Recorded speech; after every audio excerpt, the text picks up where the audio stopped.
Hola, hola, muy buenos días. Pues el día de hoy vamos a compartir un ratito por aquí respecto a este día 10 de octubre en que se hace promoción de la salud mental. Vamos a ver si se encuentra por aquí con nosotros el psicoterapeuta Carlos Leonardo Montoya Flores para poderlo agregar. Vamos a esperar a que se conecte por aquí para empezar este pequeño live. Hola, hola. Bueno, vamos esperando a ver si se conecta para hablar un poquito todo lo que abarca la salud mental.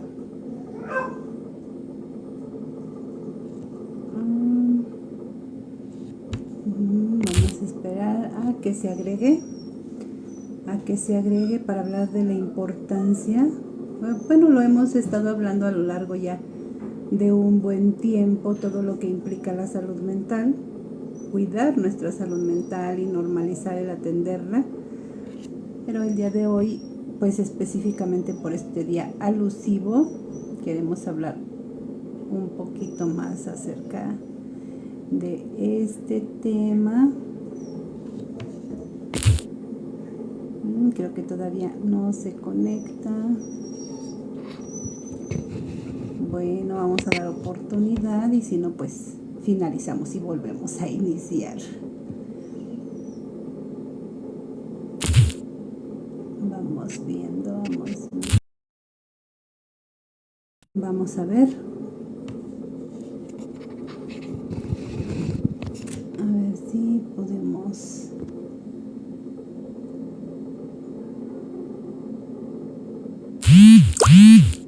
Que se conecte el psicoterapeuta Carlos Leonardo Montoya Flores para platicar un ratito respecto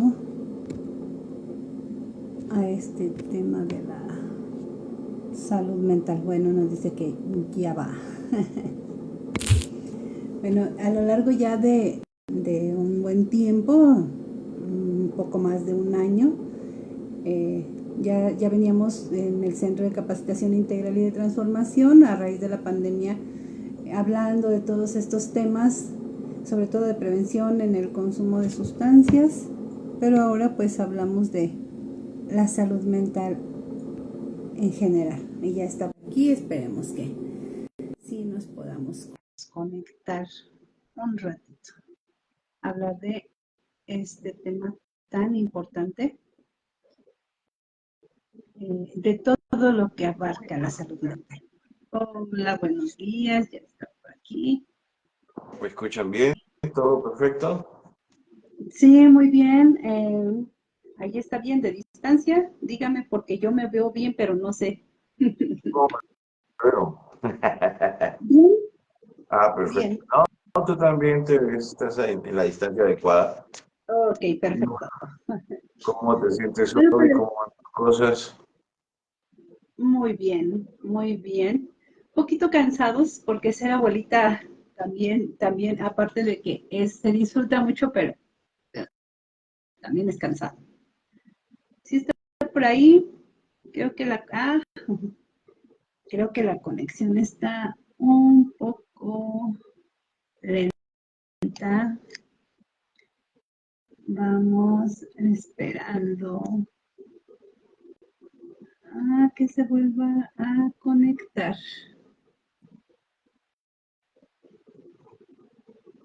para comenzar. A ver, vamos a ver.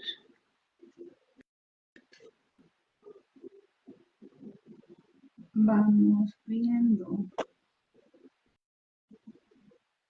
un poquito de problemas con la conexión, pero vamos a esperar. Ahí está. Vamos, exacto.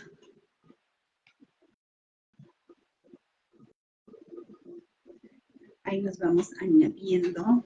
Vamos esperando porque de repente la tecnología sí es, ¿no? La conexión a veces está un poquito lenta. Esperemos que sí nos permita platicar con ustedes el día de hoy acerca de este tema tan importante y que debemos de tomar conciencia todo lo que implica nuestra salud mental. Vamos esperando. Hola, hola. Volví, ahora sí. Y ahora sí, ya está por ¿Me escuchas ahí. bien? Muy Sí, bien, ¿me escuchan? sí, sí te escucho bien. ¿Sí escuchas? Ahora sí. Esperemos a ver que no pase. Me sacó no sé, me sacó la conexión. Sí, Entonces, a ver, ¿cómo te sientes hoy? ahí Buenos está días para bien. todos. Bueno, buenos días, buenas tardes y buenas noches. No sé si para algunos que nos escuchen. Eh, Cuéntame, ¿qué has hablado en el tiempo en que pues, se supone que era hace 9 minutos que deberíamos comenzar, pero bueno.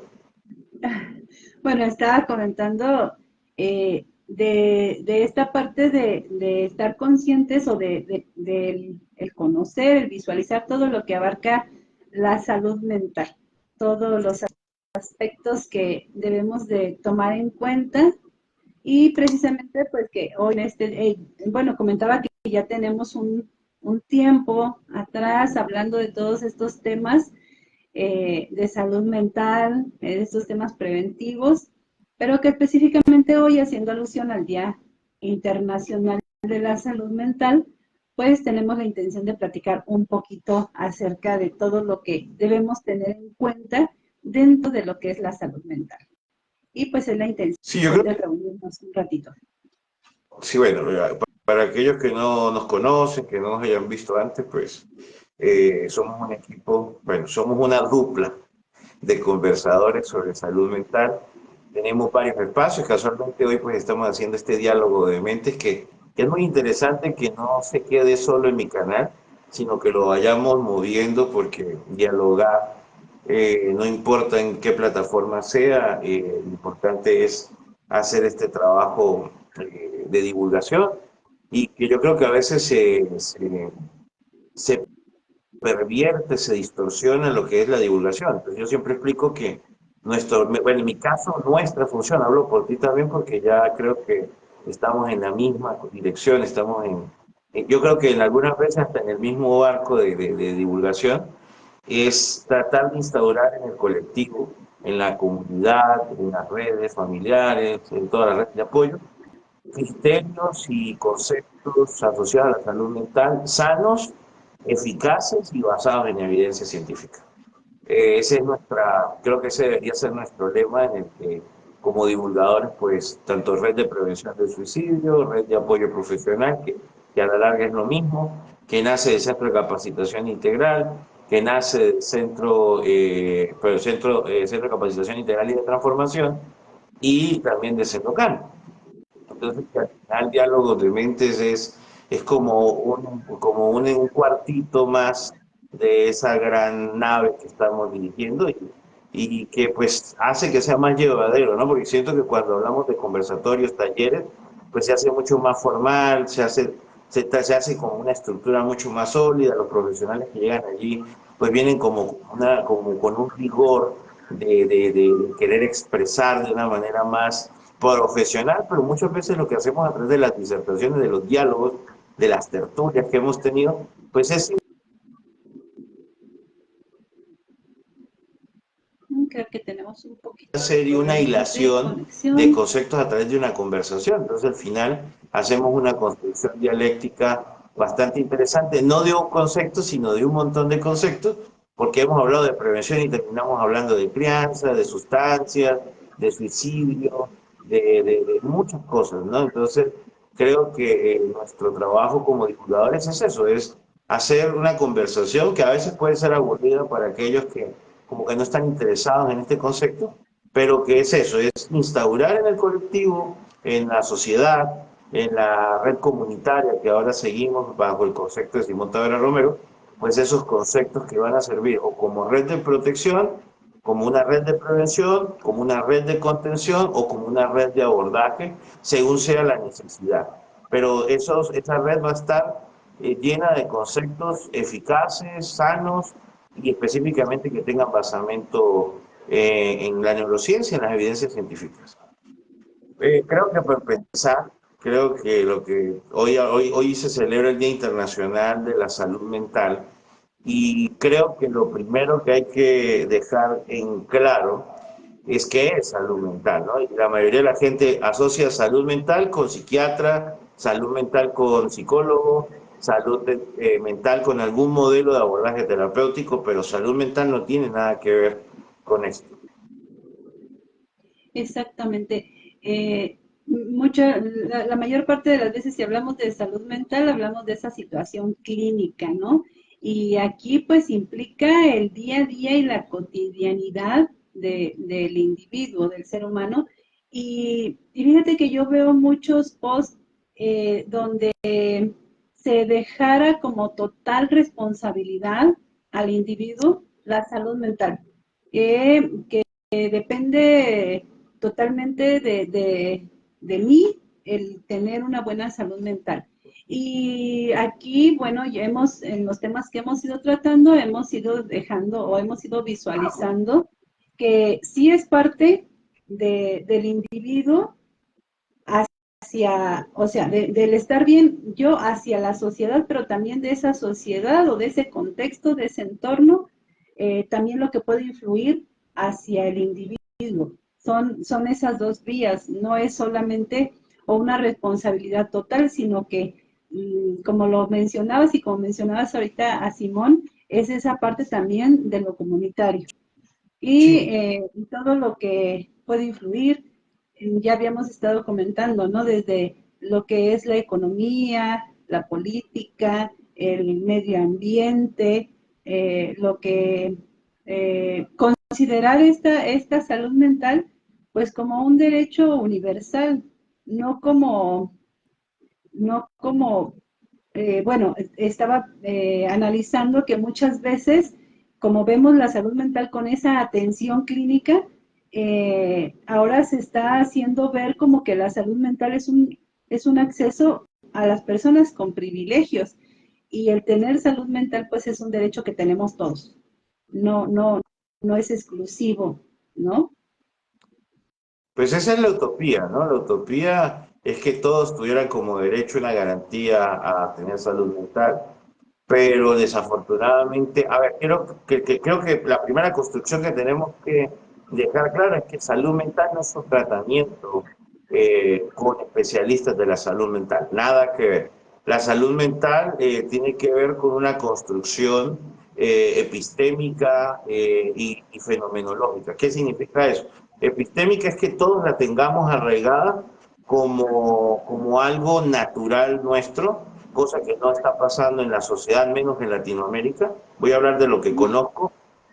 Pudiera hablar de España también, que soy un seguidor frecuente de lo que es artículos, investigaciones, comité Info, incluso parte de la formación académica que estoy cruzando en este momento lo hago con una universidad española, que a veces me siento muy raro porque toda mi formación está en base a lo que están haciendo en España y no en Latinoamérica. O sea, y soy uno de los pocos latinos que está estudiando aquí la maestría, pero pues puedo conocer otro contexto que me permite equiparar ciertas cosas y me hace entender la gran diferencia que hay de abordar aspectos de salud en Europa y aspectos de salud en Latinoamérica. Son dos historias totalmente distintas. Entonces, primero tenemos que quedar claro que salud mental no es ser atendido por profesionales de salud mental, ser atendido por multidisciplinas de salud mental se le llama tratamiento, sean en áreas psicoterapéuticas, de adaptación terapista ocupacional, de integración social, o sean farmacológicas, todas estas terapias no son salud mental, son tratamientos que van a buscar revertir fenómenos, conductas, síntomas, signos que se están presentando y que impiden a esta persona gozar de un estado de salud mental. La salud mental es el estado que debería ser el estado natural del ser humano, si existe un estado natural. Y vamos a ir esclareciendo a lo largo de esta conversación qué es lo típico y qué es lo atípico, ¿no? porque muchas veces en un proceso de supervivencia se han desarrollado incluso conductas de adaptación peligrosas que parece que funcionan, pero son insanas y dejan de haber salud mental. Entonces, por eso tenemos que dejar claro que la gente cree que tomar terapia es salud mental cuando lo real es que la salud mental inicia desde la crianza de un padre que ahora está desarrollando crianza y el entorno en que el niño vive y en las estructuras y en las conductas y en los procesos operantes que va a ir desarrollando a lo largo de su vida. Entonces, la salud mental, pudiéramos definirlo, a ver, bueno, a mí me encanta la filosofía, es mi formación madre, y hablaba como Platón hablaba sobre en sus diálogos, sobre una relación equilibrada entre el cuerpo y el alma, decía él, ¿no? Vamos a utilizar acá el psique o la mente. Entonces, debería haber una persona que indica que tiene salud mental, debería tener un claro equilibrio entre lo que piensa y lo que vive en su organismo externo, ¿sabes?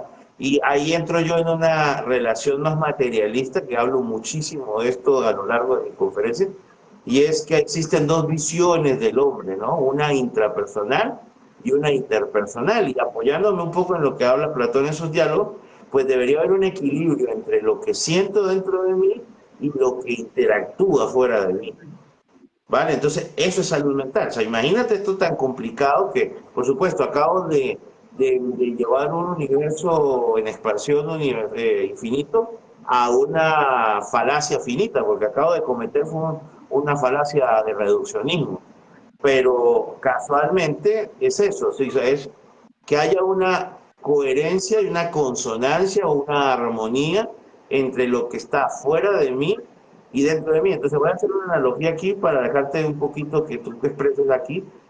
Por ejemplo, un niño que nace en pobreza, por más gozo de salud que tenga todas sus facultades cognitivas, que tenga un proceso de motricidad adecuada para su edad, que cumpla con los perceptibles de una edad de un niño, pero si está en un entorno de pobreza, eso va a afectar su salud mental. No necesariamente, pero hay unos factores exponencialmente determinantes en su entorno que van a repercutir en su salud mental. Entonces, hasta ese aspecto, para hablar de salud mental, debemos entender.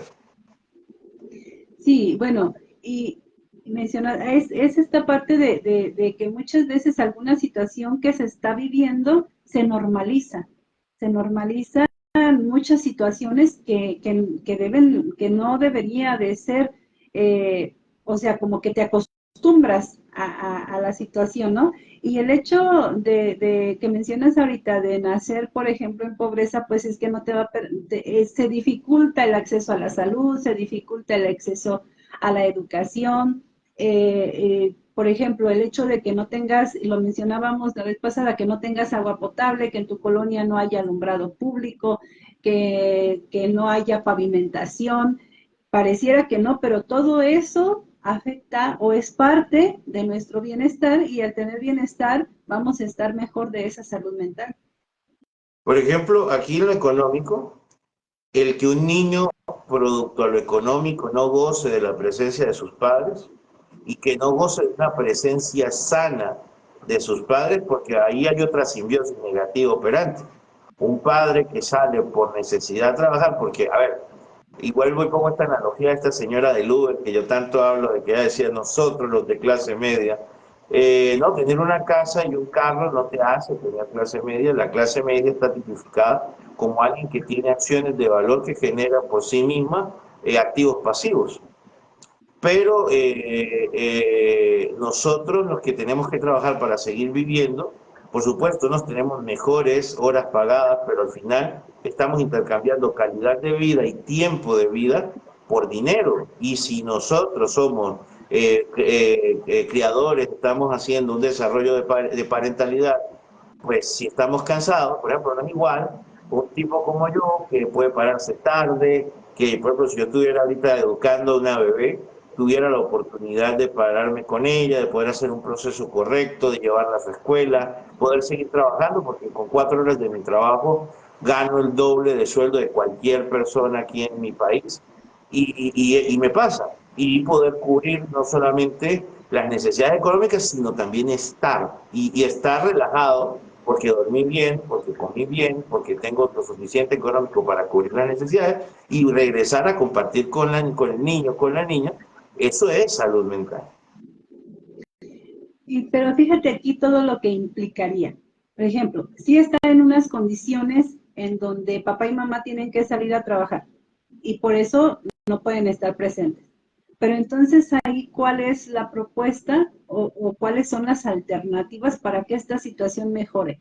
Pues que dentro de los centros de trabajo, por ejemplo, para los bebés, que existan guarderías, eso es parte de esa responsabilidad social de las empresas o de esas acciones comunitarias.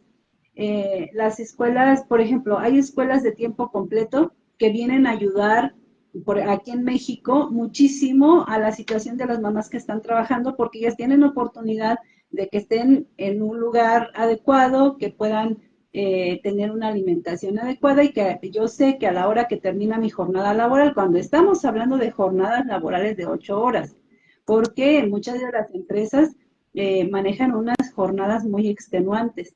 Entonces, en vez de contratar 2 turnos, pues nada más uno y perdón, lo alargo, y entonces es donde ya estoy afectando esa relación o que tenga ese vínculo la mamá con su hijo, ¿no? Entonces, si yo tengo una jornada de 8 horas, este tipo de instituciones vienen a ser una propuesta muy buena para que estén en un lugar seguro, estén bien cuidados, estén alimentados, estén formando y la mamá alcanza a salir a recoger a su hijo y compartir con él ya lo que es el resto de la tarde o dependiendo de los horarios que se manejen. Pero es esa parte de donde la sociedad en su conjunto se debe de involucrar para mejorar todas estas condiciones, porque para esos padres que están en esas condiciones precarias, donde tienen que trabajar en esos turnos tan extenuantes, ¿qué propuesta les podemos hacer? Porque yo te aseguro que ellos aman a sus hijos y quieren brindarles una mejor calidad de vida, pero las circunstancias que prevalecen en el contexto muchas veces no se los permiten.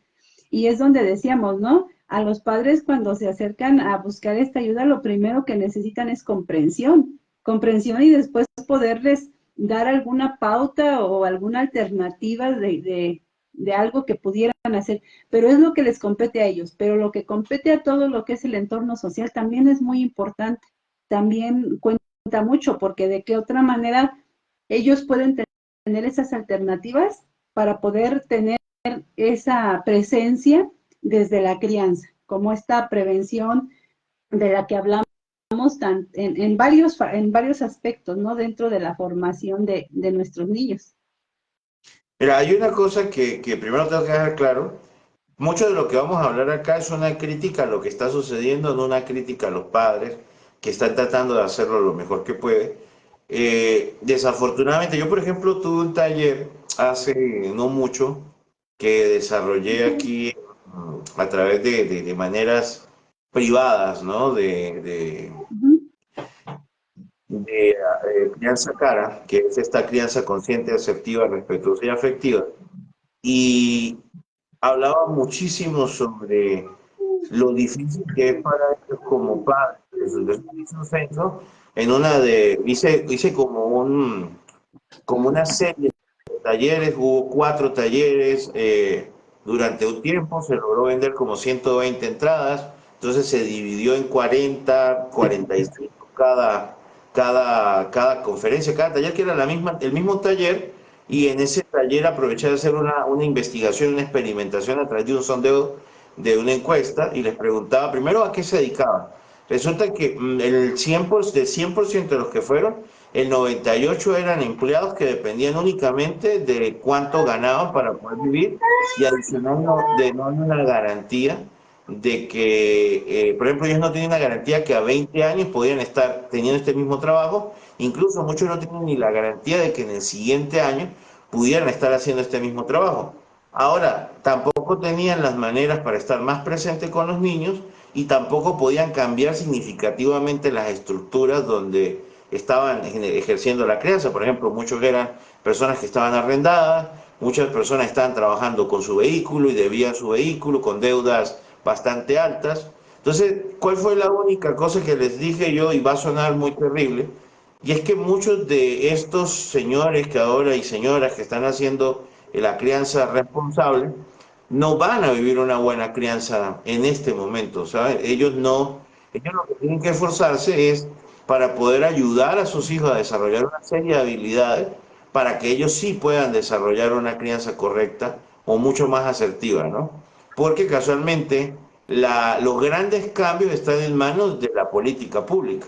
O sea, los grandes cambios, pero esos grandes cambios van a surgir a través de los electores. Si hubiera personas, a ver, por ejemplo, no sé, es que es tan complicado. Cuando hablamos de países de primer mundo donde hay una real libertad, una real democracia, pues tú puedes hacer una elección. Y quiero dejar claro, aquí yo no hago política, no, yo soy apolítico, soy agnóstico y apolítico. No estoy ni siquiera, yo vivo en un país extranjero en este momento. Realmente pues he sido un constante extranjero. Entonces aquí en el país que estoy residiendo no conozco la política, pero sí soy consciente de que acá hacer política te cuesta la vida. Entonces, muchas veces, muchas personas dentro de este país no van a poder hacer cambios significativos porque no tienen la libertad para poder influir. Sin embargo, a través de este concepto de red comunitaria de Simón Tavera Romero, lo que estamos haciendo a través de la divulgación, de poder generar una conciencia colectiva de lo que decía Ana Isabel Reyes, ella decía que los niños son de todos. Entonces, el momento en que nosotros logremos instaurar en la conciencia colectiva de que todos tenemos esa corresponsabilidad en la crianza, pues vamos a poder nosotros mismos desarrollar guarderías que sean mucho más conscientes, incluso en mi caso, que soy persona que da trabajo, que ofrece garantías laborales, por ejemplo, en mi caso que yo muchas veces firmo permisos para poder hacerse presente, pues yo trato en lo posible, por ejemplo, algo que critico mucho aquí, porque yo en las escuelas donde trabajo no soy personal directo, yo soy asesor externo. Cuando hablo de que tengo sí, injerencia directa es en las instituciones de salud, donde sí soy personal de la institución y tengo una relación con la parte laboral, pero por ejemplo, el hecho de que yo tenga conciencia de que la paternidad y la maternidad es importante, me hace poder gestionar una estructura de los horarios para que estas personas puedan estar presentes en eventos importantes de sus hijos. Y en las reuniones constantemente hablo para que los demás que no tenemos hijos podamos ayudar a estos a estar presentes en ellos. Pero tiene que haber una conciencia colectiva. Es decir, sí, las políticas públicas tienen mucho peso, pero nosotros somos el pueblo, somos la poli. Entonces, el hecho de que nosotros seamos conscientes, que tengamos desarrollados conceptos de salud mental como la crianza asertiva y la necesidad de apoyarnos mutuamente para poder desarrollar una crianza correcta, va a cambiar significativamente. Por ejemplo, en una empresa donde haya 9, 10 padres, 9, 10 madres, y estos todos estén conscientes de que, bueno, hoy yo no necesito un permiso hoy lo necesita Isabel, pues yo voy a cubrir el turno de Isabel y mañana me va a tocar a mí, porque también ahora vienen otras cosas, porque no todos estamos criando, pero todos estamos vulnerables a una necesidad de un permiso. Por ejemplo, me está pasando, ya lo he hablado contigo, cuando estos permisos de salud mental se presentan, personas que están perdiendo el rumbo y siguen trabajando y no pueden parar porque no hay una conciencia de la fenomenología de la salud mental y no se les da un permiso a una persona que diga, por ejemplo, alguien,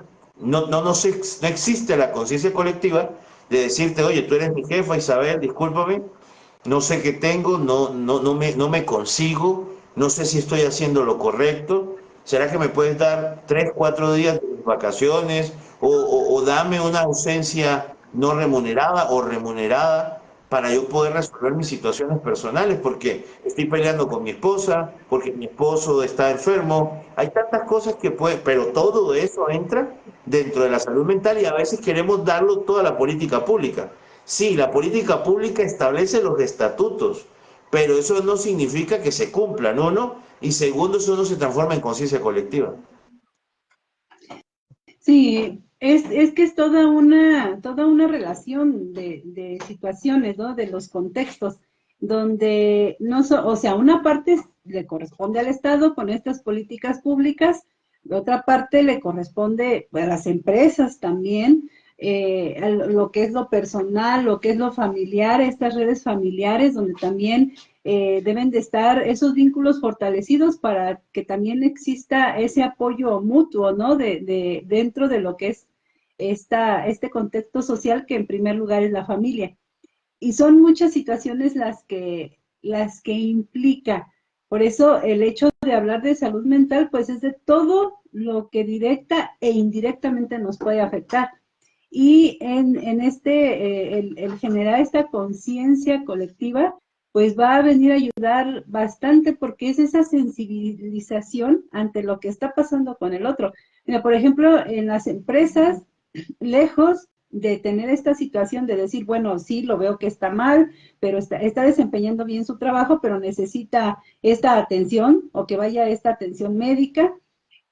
Si llegas y expresas que tienes una condición de este tipo, simplemente te niegan el empleo y eso se me hace pues una situación muy injusta porque entonces de qué manera yo voy a poder salir adelante si está esta carencia en estas políticas públicas, si no tengo este acceso garantizado a la salud, si no puedo tener un ingreso, entonces, ¿cuáles son los mecanismos que yo con esta condición Mira, puedo hacer uso de ellos? ahí sí difiero de ti porque existe la política pública, pero no hay la conciencia colectiva. Sí existe en Colombia hay desde por la ley de Kelsey, sí, por la pirámide de Kelsey, desde accesos constitucionales hasta ley orgánicas y sentencias vinculantes que garantizan que, primero, el derecho a a la privacidad de los diagnósticos, segundo, a que no deben de preguntarte si tienes una condición que pudiera, que se deba a la salud y que no interfiere en el desarrollo de las habilidades de lo que estás ejerciendo, pero el problema está en que ahí entra el concepto de la conciencia colectiva. Por ejemplo, si quien está haciendo la entrevista es una persona que no tiene ni puta idea, como digo yo, de lo que es salud mental y cómo funcionan las enfermedades, por ejemplo, en alguien como yo que tiene, pues mi maestría ahorita se trata de trastornos del comportamiento asociados a la psicosis de la manía y los estadios anímicos, pues por supuesto yo tengo una formación suficientemente amplia para entender de que tener esquizofrenia, tener un trastorno afectivo bipolar o tener, por ejemplo, un trastorno de espectro, una condición de espectro autista, no va a ser casualmente un limitante en el desarrollar una habilidad dentro de, por supuesto, si está cualificado y está calificado para poder hacer un trabajo profesional, por ejemplo, un trabajo de obra calificada como un ingeniero, porque los hay pacientes que son mis pacientes, que son ingenieros de computación, tengo pacientes que son mercadólogos, tengo pacientes que son psicólogos, tengo pacientes que son médicos, que tienen una condición mental y eso no les impide el desarrollo. Pero sí siento que hay un estigma.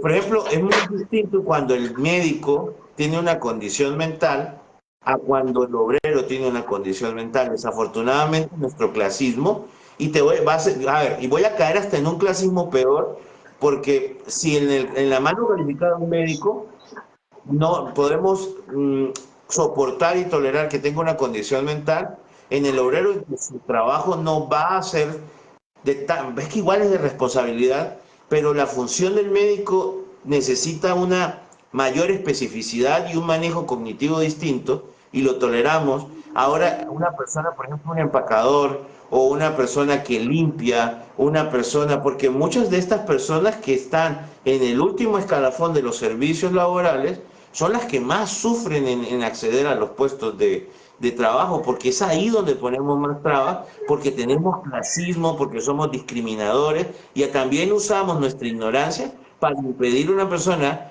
una adaptación y una inserción a la sociedad. Y eso es salud mental. Poderle permitir a una... A ver, cuando estas personas presentan una alteración de la eutimia, que es lo que nosotros medimos para poder decir quién no goza de salud mental y que, por ejemplo, en mi caso, soy obeso, tengo unas condiciones orgánicas, pero aparentemente cumplo con unos grados de autismo en este momento. Pero eso es susceptible. Ahora, la reinserción es importante. O sea, si yo estoy en una fase donde entro en una depresión, o tengo una psicosis, o tengo un brote psicótico, tengo un brote maníaco, eso no significa que eso va a estar allí. Incluso la probabilidad de que se mantenga, que no haya reversión de los signos, es muy baja. Entonces, si yo tengo una buena medicación, si yo tengo un buen abordaje, por supuesto, tengo garantías. Yo voy a volver a ser el que siempre he sido. La idea no es, la idea en nosotros como profesionales preventivos de una recaída, no hablo de consumo de sustancias, hablo en el caso de los trastornos de comportamiento que se ven afectados por psicosis, manía o estadios anímicos, eh, nosotros evitamos a toda costa que estas personas lleguen a tener un brote. Pero ¿qué sucede? Hay muchos factores, por ejemplo, tolerancia a la medicación, o por ejemplo cambian la medicación, o muchos países en Latinoamérica a veces también hay escasez de medicamentos, o los medicamentos vienen, perdóname, no estoy hablando mal, hay genéricos de muy buena calidad, pero también a veces nos topamos con genéricos que parecen tener menos eficacia. Y todo esto influye en que un paciente tenga un brote. Y lo peor que nos puede pasar a nosotros como sociedad es que en vez de cooperar y en vez de apoyar para que lleguen otra vez a un estado de salud mental, un estado autímico, es eso casualmente, que le impidamos tener una reinserción. No porque tú tuviste un brote, no porque tienes un problema mental. Y eso va a impedir, ahora, eso va a impedir de que tengamos una adaptación de personas que tienen ya un diagnóstico, pero también va a generar una tensión y una condición de estrés para aquellos que no tienen un diagnóstico, entonces no pueden ser frágiles. Y eso es peligrosísimo porque se va a transformar en una carga como un factor de riesgo enorme tener una situación laboral estresante donde estas personas tarde o temprano van a tener una crisis emocional asociada a la salud mental y no van a poder decirlo y van a terminar en unos escenarios terribles como el suicidio porque la empresa, porque la cultura colectiva no considera la debilidad como parte de la naturaleza humana. Y eso es salud mental. Exactamente. Y es que es considerar todo lo que implica la salud mental, porque no lo tenemos presente, no se tiene presente todas estas situaciones que pueden influir o que no que pueden influir, que están influyendo en la salud mental de las personas, ¿no? Entonces, ahora estamos hablando de personas, por ejemplo, que tienen un trabajo fijo, aunque sea con estas condiciones no tan deseables, pero hay personas que ni siquiera un trabajo fijo tienen.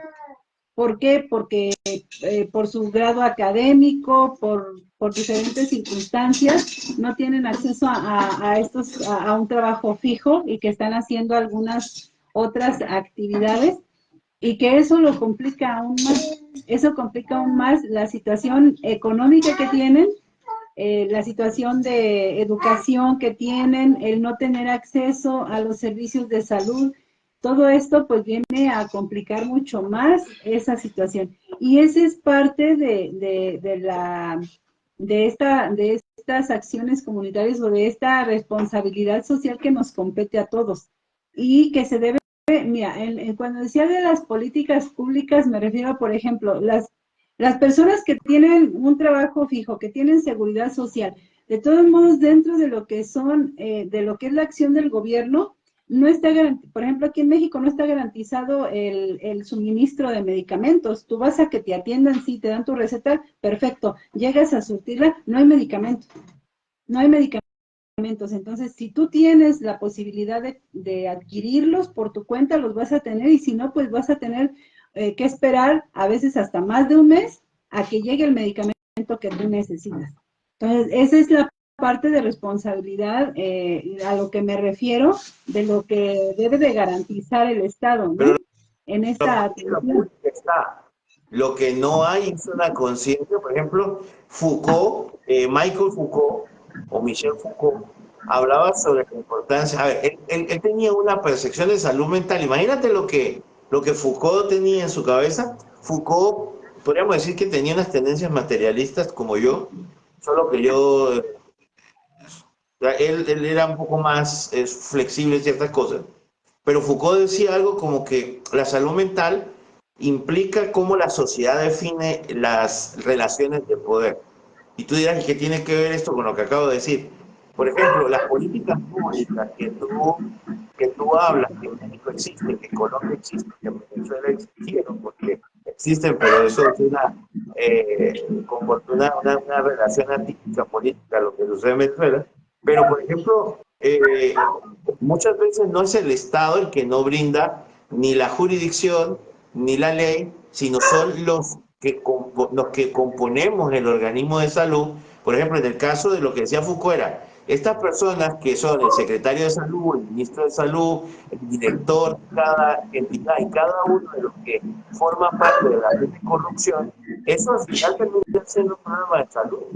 Eso también es un problema de salud. Por ejemplo, el hecho de que haya nepotismo, el hecho de que haya corrupción, eso es salud. Y Michael Foucault decía que una salud mental social se medía a través de cómo se ejercían los roles de poder. Entonces podrás imaginar, por ejemplo, cuando uno estudia lo que fue el movimiento nazi con la juventud social nacionalista y tantos movimientos que hubo que terminaron en un genocidio, tú entiendes cómo funcionaba esta dinámica de poder y ahí puedes comprender cómo todos pasaron a tener una enfermedad mental colectiva.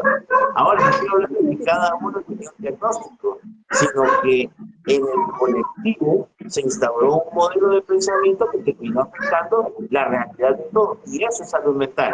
Y cuando hablamos de corrupción en Colombia, cuando hablamos de narcocultura, de movimientos de guerrillas que infieren en la política y en Colombia, como mucho de lo que es la apología narcotraficante influye en la política sin nombrar a nadie, sin nombrar partidos. Esto nos afecta como salud, como en la salud mental, porque cuando esto, mira que la gente ni lo ve así, muchos especialistas no tienen ni idea y son especialistas de salud mental, pero no entienden la correlación entre un acto de corrupción y un déficit de medicamentos. Mira, bueno, era lo que platicábamos con la maestra Amparo, ¿no? Y es a lo que me refiero, en esto de lo que es la política y la relación con la salud mental, de que en la letra, en lo escrito, sí está muy bien. Por ejemplo, si tú revisas la reciente reforma a la Ley de Salud Mental y Adicciones en México, es una hermosura, Maravillas. pero que de ahí existan estas estructuras que van a poder permitir llevarla a cabo tal y como está escrita, dista mucho esta realidad que nosotros estamos viviendo.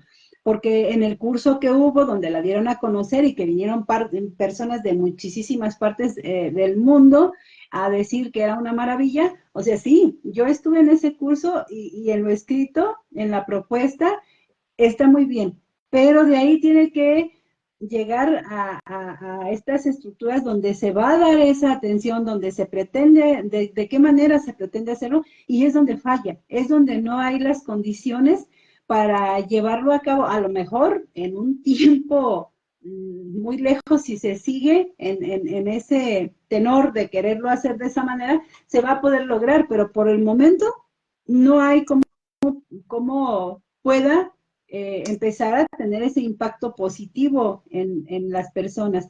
Y también está, o sea, tú mencionas esa situación de poder y está este círculo de la economía que tampoco se relaciona con la salud mental, que es las empresas, el gobierno y las familias.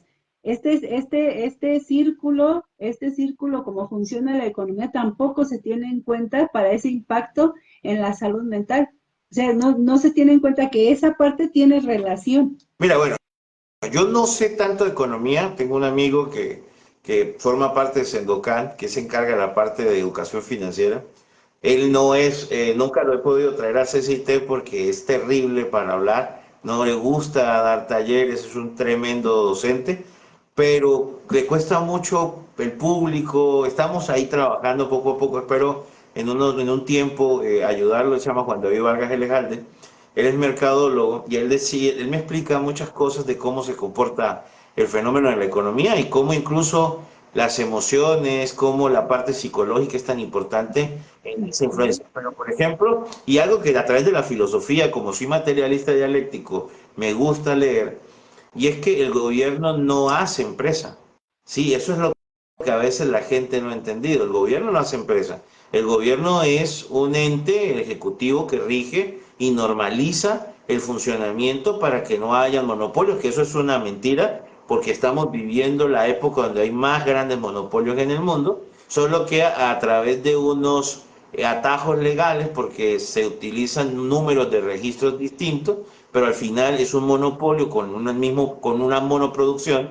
Pero el problema es esto, ¿no? De que cuando uno logra entender, a mí me impacta mucho esto y a veces siento que es vital, es imprescindible que los especialistas de salud mental comprendan esto.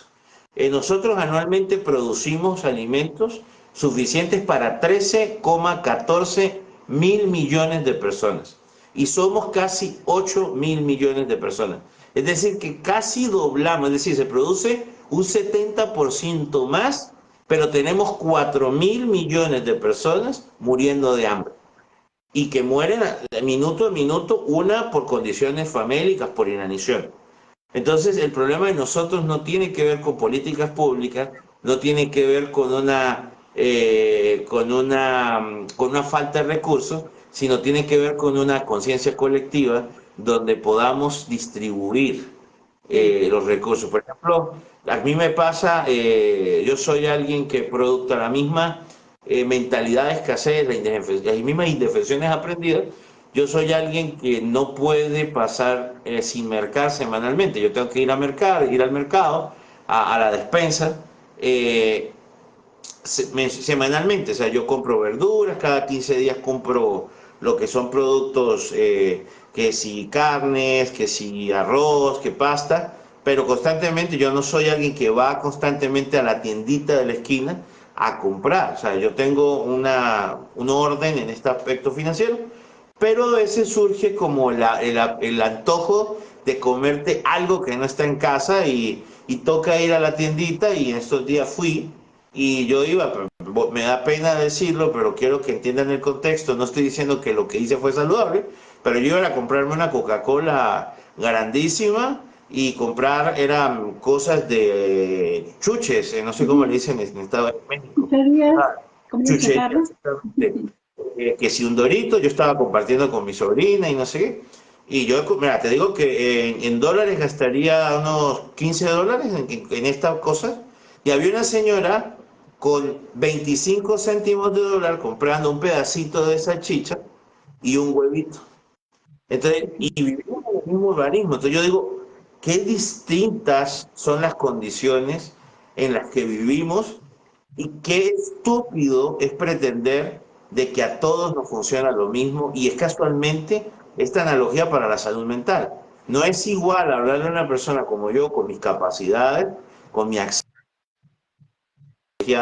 a una persona. Y quiero dejar claro, porque ahí entra el motivacionismo estúpido, de decir es que esa persona seguro es porque no decidió, es porque no se esforzó. No, esta señora probablemente nació en una situación de pobreza donde toda su vida ha tenido que trabajar de manera informal en casas de familia y ahora tiene 60 años, ya nadie le da trabajo y le toca sacar y estirar lo más que pueda. En cambio, yo nací bajo una familia privilegiada donde tuve acceso a la educación y me ha permitido tener una hora de labor calificada con un mayor valor. Pero no significa que yo soy mejor persona y de que esa persona merece, porque parte de lo que hay que derogar dentro de la salud mental es todo este motivacionismo tóxico pendejo, donde la gente merece las cosas. Es decir, hay niños y eso parte de lo que yo tanto critico de la psicología y la religión, en un contexto desfasado donde un niño merece cáncer, pero yo merezco vivir hasta los 50 años.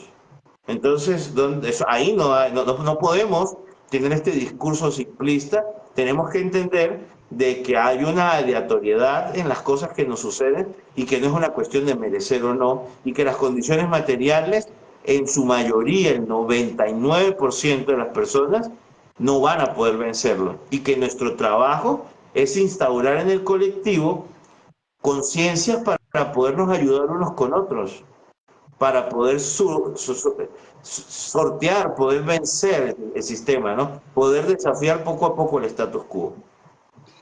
Pues es que es esa parte que yo te he venido comentando de que cómo entonces tenemos que empezar a hacer estas propuestas o estas estrategias de cómo se puede ir avanzando en esas situaciones, ¿no? De que la persona que está en estas condiciones entonces está condenada a seguirlas viviendo así o de qué manera está la propuesta estratégica de cómo poder ir cambiando esas realidades.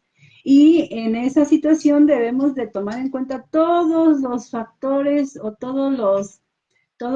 las personas, todos los entes que influyen para todo esto. Entonces, ¿qué pasa si tú hablas de la corrupción y de toda esta situación que vivimos en nuestros sistemas, ¿no? Nuestros sistemas de gobierno. Pero cuando una sociedad está organizada, es como puede empezar a generar estos cambios.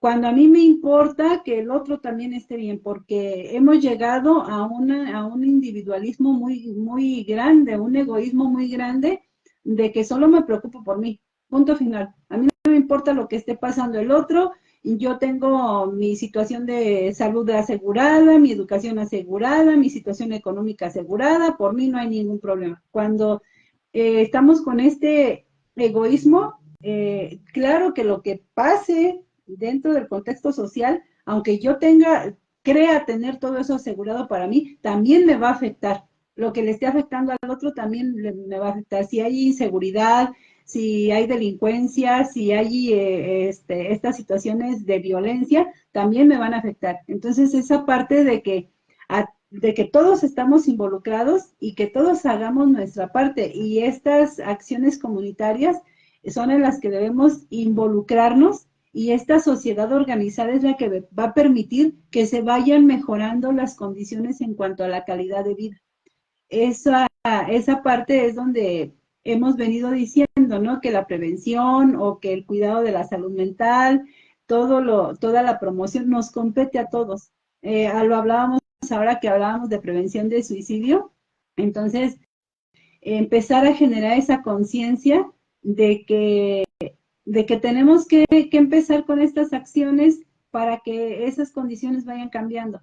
Porque hablar de salud mental es hablar de una persona que tiene la posibilidad de tener una alimentación adecuada, que puede tener sus momentos de recreación, que se puede ejercitar, que tiene estas vinculaciones sanas, afectivas en su entorno familiar, en su entorno laboral, en el ámbito educativo, que tiene garantizado el acceso a la salud, que su poder adquisitivo es para cubrir sus necesidades, que queden cubiertas sus necesidades básicas, porque hay personas que ni siquiera cubiertas sus necesidades básicas tienen. Entonces, todo eso, y por eso la vez pasada que empezamos hablando de salud mental y terminamos hablando de crianza y todo esto, es porque todo eso es parte de, el tener un bienestar implica todo eso. Si no hay, por ejemplo, yo te comentaba, si en mi colonia no hay alumbrado público, yo salgo a las 8:30, 9 de la noche del trabajo, y todavía el tiempo que me hago en el colectivo a llegar a donde vivo, y en esa colonia tengo que caminar 4 o 5 cuadras después de que me bajo del transporte, y no hay alumbrado público, eso afecta a mi salud mental. ¿Por qué? Porque yo me siento inseguro. Yo no me siento bien de transitar a esas horas y en la oscuridad, ¿no? Entonces, elementos como esos o situaciones como esas son importantes y no las tenemos visualizadas dentro de la salud mental. Entonces, todas estas situaciones van. Ahora, ¿qué pasa si hay una sociedad organizada, si las personas de esa colonia se organizan y hacen un proyecto y saben a dónde presentarlo, saben a dónde dirigirse, en qué institución o qué instancia los va a escuchar, y ellos están proponiendo proponiendo de qué manera pueden ellos colaborar para que también se les preste ese servicio al que tienen derecho, van a tener una atención más rápida. Pero si no está esa sociedad organizada, pues no, a lo mejor ese servicio te va a llegar un día, pero se va a tardar mucho más. Entonces, esas acciones también son parte de estar bien dentro de nuestra salud mental y no las tenemos contempladas de esa manera. Y lo reducimos a que salud mental, poder cuidar mi salud mental es cuando tengo una situación que debo de atender ya clínicamente, entonces lo hago y eso es cuidar mi salud mental. Eso ya es la consecuencia de no haberla cuidado. Sí, por ejemplo, debería haber herramientas de construcción, por ejemplo, que un niño pueda jugar en la calle, que un niño pueda divertirse, que un niño tenga acceso a cualquier tipo de recreación, que un niño no tenga que pensar en las necesidades, porque por ejemplo en Colombia se normalizó, por ejemplo acá dicen, yo quiero mucho a mi mamá y yo admiraba mucho a mi mamá porque aguantaba los golpes de mi papá, porque mi mamá iba y trabajaba por $1 a la casa de familia, donde la humillaban, donde le daban la comida vieja, donde comía atrás. Y yo admiro, yo amo mucho a mi mamá porque ella también me enseñó a trabajar desde los 11 años y normalizamos un montón de cosas que atentan contra nuestra salud. Entonces, cuando uno, ahora, eso es un proceso de adaptación a situaciones, ¿no? Porque toca naturalizar. A veces incluso la gente siente nostalgia de este tipo de cosas y no es sano. Y Fíjate tampoco que, vamos a generar una victimización, no, claro pero tenemos que que dejar no. claro qué es sano y qué no es sano.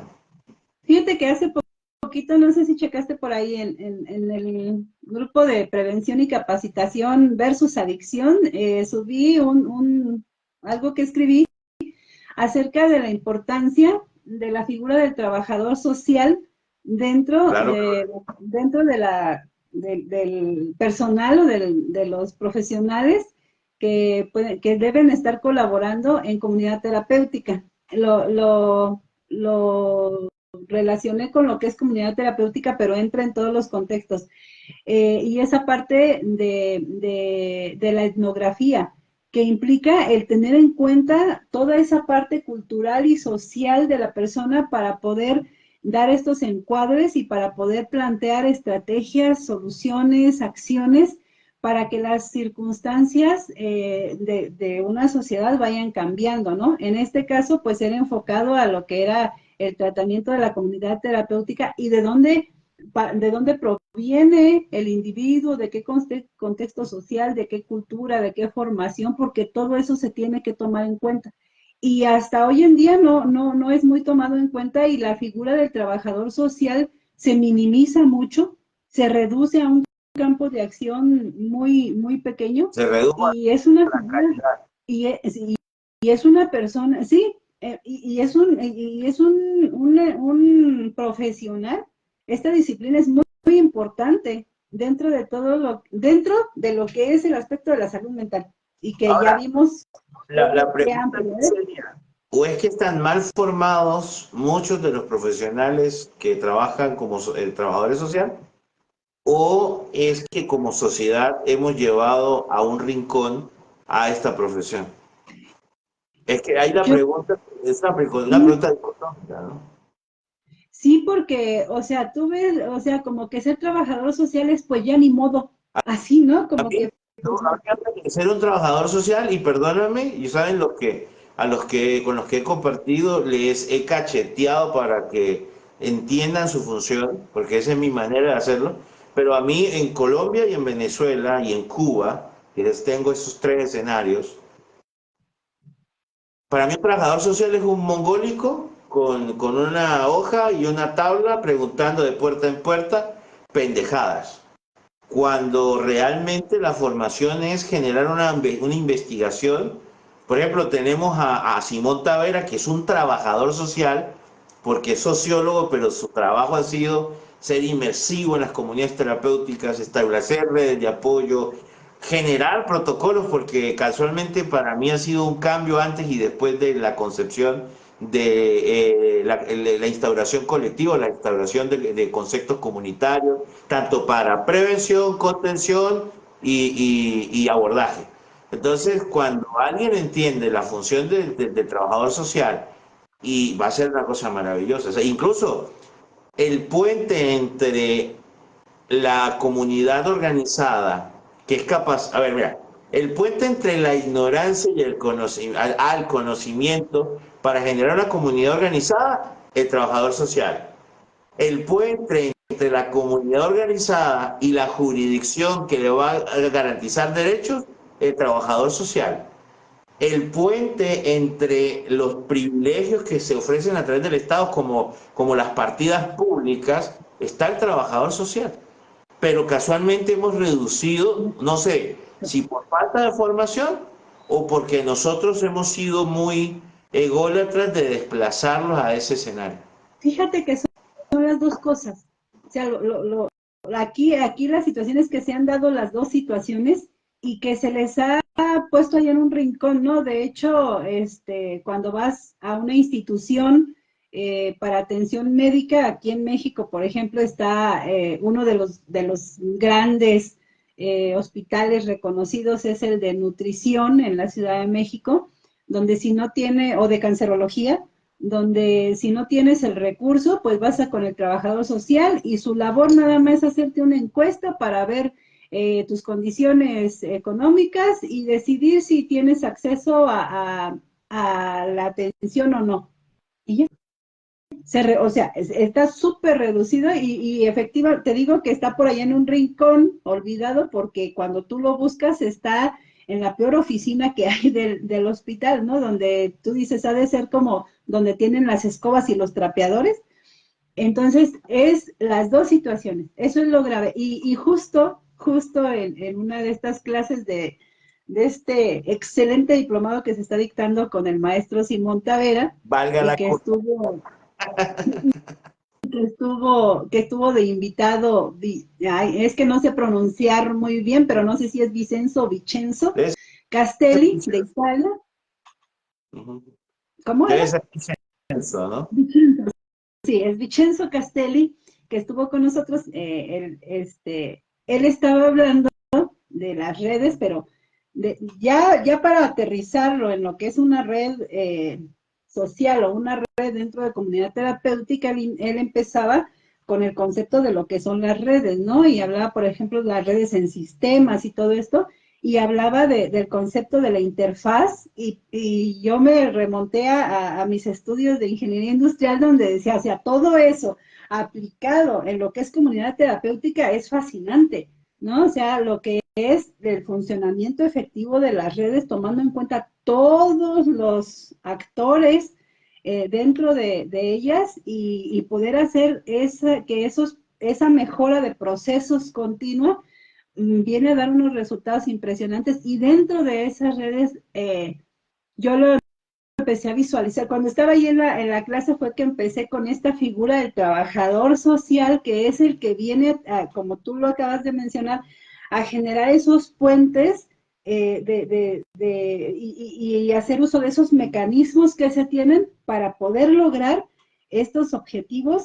Por ejemplo, si la persona viene de un desconocimiento, ser quien la pueda vincular a la instancia correspondiente, o ya cuando está esta organización, esta sociedad organizada, ser ese puente ante quién puedes presentarte, dónde es el lugar correcto, quién te va a atender, cuáles son los derechos que tú tienes, a ti qué te compete, qué es lo que es tu responsabilidad para presentar, por ejemplo, lo que te decía en este proyecto de alumbrado público, tener esa vinculación, ¿a dónde voy? Porque no sé, tengo ese desconocimiento.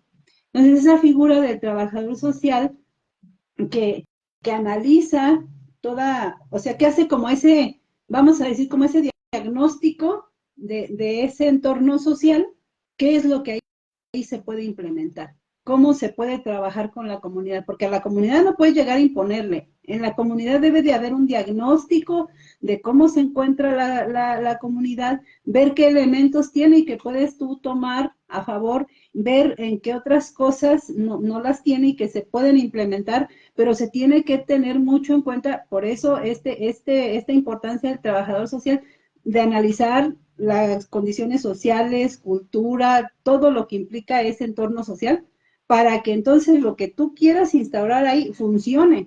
Porque puedes tener una idea maravillosa y que ha funcionado en otros lados y de repente llegas a un contexto social donde no va a funcionar, porque no hay ese diagnóstico de esa comunidad en particular. Y es ahí donde esta figura viene a ser súper importante. Y lo mencionaba Simón, ese estudio etnográfico ha quedado como que por allá en el olvido, ¿no? Entonces, si no, si, por ejemplo, hay políticas públicas que han sido diseñadas sin tomar en cuenta el contexto donde se va a aplicar y no funcionan, no funcionan. Entonces, sí las hay, pero algunas se deben de volver a analizar para que puedan efectivamente aterrizar. Por ejemplo, aquí en México hay muchos programas sociales que no aterrizan para el lugar donde fueron diseñados. Y esta parte de la corrupción aprovecha esas situaciones o esos vacíos para enriquecer otras arcas, ¿no? Entonces, aquí está esa situación, que las personas que están requiriendo de esos programas sociales no conocen los mecanismos de cómo acceder a ellos. Hace falta ese vacío, entonces fácilmente si me llegaron determinadas becas para determinada población, pero la población no sabe cómo puede acceder a ellas, no vienen, pues yo busco el mecanismo de cómo empezar a justificar que las entregué y aquí se quedan. Entonces, O, por todo ejemplo, eso el no nos afecta. disfrute de una partida de las arcas públicas hace que se asignen a otras cosas que no tienen o que tienen menor utilidad, pero el hecho de que no se usen, pues genera que no haya una continuidad en ese derecho. Por ejemplo, muchas veces se pierden presupuestos estatales, o allá se llaman federales, ¿no? Porque no hay conocimiento, no hay el diagnóstico, no hay un plan, no hay un proyecto, porque también tenemos que dar claro de que hay una extensa burocracia y que muchas veces el profesional preparado para poder hacer ese andamiaje de diagnóstico y ese puente para adquirir los recursos es el trabajador social. Entonces también entender que es salud mental, ¿no? Exactamente. Y bueno, hay que darle mucha promoción a eso de que se formen bien los trabajadores sociales porque son un Porque tenemos elemento que muy hacer importante. un taller de trabajo social. No hemos hablado en forma, porque No, el psicoterapeuta es muy bueno, sí, los consejeros terapéuticos, todo lo que hemos hecho bien, pero hemos abandonado, nosotros mismos hemos sin esa querer figura. caído en esto de tampoco prestarle atención al trabajador social, y creo que vino Simón Taver a ponernos esto a trabajar, a hacerlo correctamente, porque si queremos ser buenos divulgadores también tenemos que poner esto dentro del proceso, ¿no?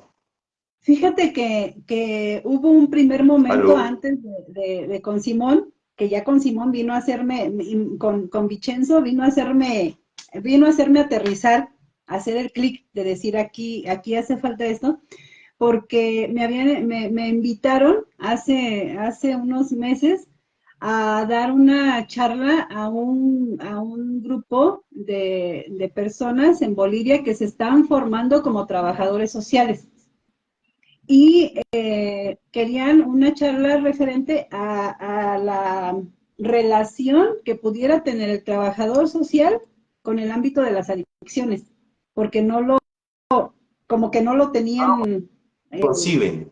no, ajá, exactamente. Entonces, más o menos esa era la intención, o la intención era darles una charla de la importancia que tenía la figura del trabajador social y yo me puse a hacer una investigación y yo la charla que les di fue esa relación del trabajador social en el ámbito de las adicciones y lo mucho que se puede lograr, pero ya no le di seguimiento, tengo que ser honesta, lo dejé ahí como que en esa charla y quedó, ¿no? Pero entonces vengo a Tampoco, escuchar. tampoco es nuestra culpa, lo que pasa es que hemos estado enfocados o sea, tenemos fondos en el área del abordaje psicoterapéutico. No somos trabajadores sociales, por eso nuestro enfoque ha estado esto.